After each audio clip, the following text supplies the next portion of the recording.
So I'm going to introduce a couple of little gotchas that you may come across. If you don't want just to say page 7, but page 7 of 7, or 1 of 7, 2 of 7, you may have done it this way before. Get rid of that page number that we put in before, and the other way to do it is to say insert page number at the bottom of the page from one of the items in the gallery we have down here. That one will do, page 1 of 1. Okay, can't see it properly, so I'm just going to change the size again to 20. There we are, page 7 of 10. Oh, hang on, how do you have page 7 out of 10?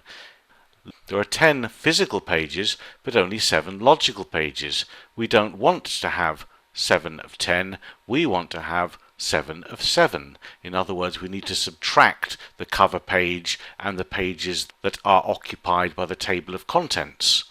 So how do we get around this one? Well, one way to do that is to lose that last field here. It's not of 10. That 10 is derived from the number of pages in the document altogether, and we insert instead from the quick parts. This little icon here is for the quick parts. It may look different on your computer because you'll be working at a better resolution than I am here. Go down to choose fields, and then look here in the document information we've got the number of pages. We don't want the number of pages because we've decided that that gives us 10, not the 7 that we're after. We're going to choose here from the numbering section pages, and this will be in format of 1, 2, 3, and that should give us the number of pages in this current section, in other words 7. Job done. 7 of 7, 6 of 7, 5 of 7. Well, not quite, because you may still come across this little problem. What happens if at, say on page 5, you want to change from portrait to landscape? We would do that with another section break. Page layout, breaks, and next page section break, page layout, orientation, landscape, and then here we would change it back again, page layout, breaks, next page, and change it back here, orientation, to portrait again. Beautiful. Oh, hang on. Look what happened to the page numbering. We went 5 of 5, 1 of 1. What on earth has happened here? Well, actually, two things are happening. Let's just move up where we have 5 of 5. That is correct. That is the current page number out of the number of pages in this section. Of course, we've been defeated by our own logic here. We don't want the number of pages in the section. That's certainly not going to work for us in this case. But the other problem here is why it resets to 1. Let's just solve that for the sake of it.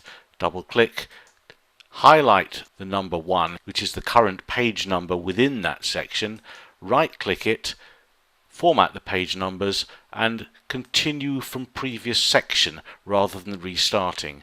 We say OK, and now we're up to 6. And at the bottom here, same on section 5, right click it, format the page numbers, continue from previous section, OK. At least now we've got the right current page number, but we certainly haven't got the total number of pages because using the number of pages within the section has suddenly backfired on us. So how do we get around this one? Okay, let's go to the beginning of the document and move down to have a look at our table of contents. Do you recall that we put some extra carriage returns in here to prove the point about having a table of contents that was more than one page? I'm just going to remove those now to tidy things up and allow us room for putting in a bookmark. You may not have come across bookmarks before. I'm just going to type, "This is a bookmark. Do not delete me."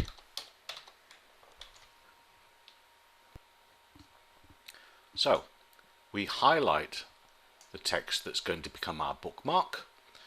We click on Links, Bookmark, and type the name End of TOC. TOC stands for Table of Contents. It's not critical what you call this, it's just as long as you remember what it is for later. And click Add. And that's it. Except to say that it's a bit ugly sitting there, so you might just want to say Home, choose the formatting here, and click on Hidden, and OK.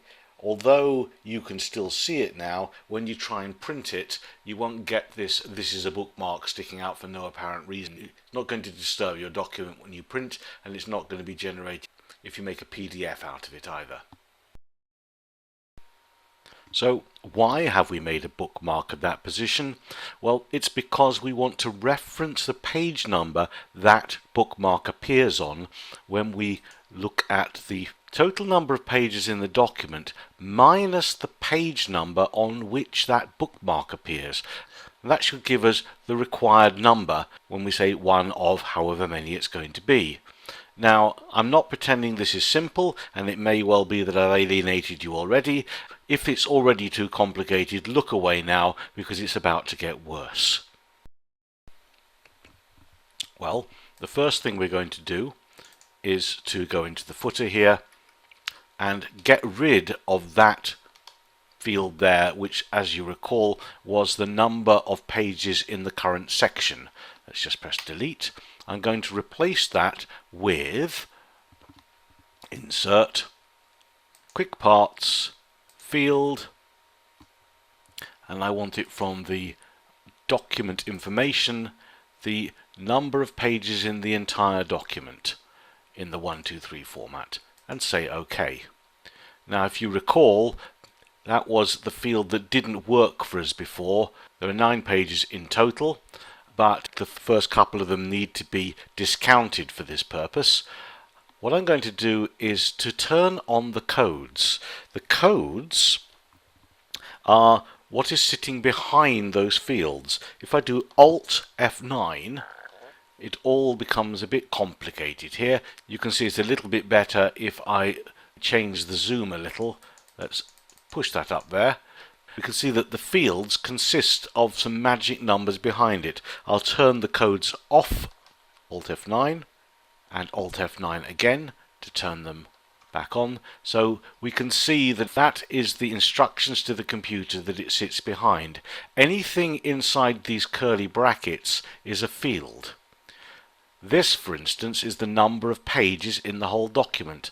I'm going to highlight the whole of that and do Control F9. Control F9 puts that inside another field. You see, I've now got 2 curly brackets. I can then click here and put an equal sign to turn it into a formula. And I can say equal the number of pages in the document minus, and here it gets really complex, so that I have to put a new field in. Control F9 gives me new curly braces. Then I type in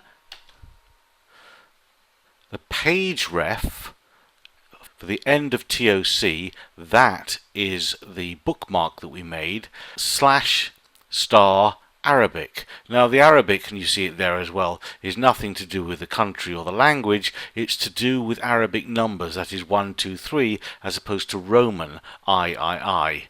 Hopefully, if I just do an Alt F9 now, a small miracle has occurred. Page 1 of 8. Let's see how many pages there are right at the end. 2, 3, 4, 5. There's 6. When we get to our landscape page, we have a bit of a problem here, because we're going to have to say right-click the number and format the page number so that it continues from the previous section. There we are, 7, and discover, of course, that that maths is almost right. We need to go back into this formula here, Alt F9, and it's getting even more complicated now. We've got to subtract 1. to account for the fact that our bookmark of NTOC was on the page before the first numbered page in the main body of the document. Alt F9 again, and 7 of 7. We are now finished. That last bit was horrendously complicated, and I apologise for it. And I don't blame you if you end up having to fudge that last bit of numbering by hand, but at least you know that you're not the only person in the world to have faced these problems. Once you get the hang of it, it is okay. So I wish you the very best of luck with it.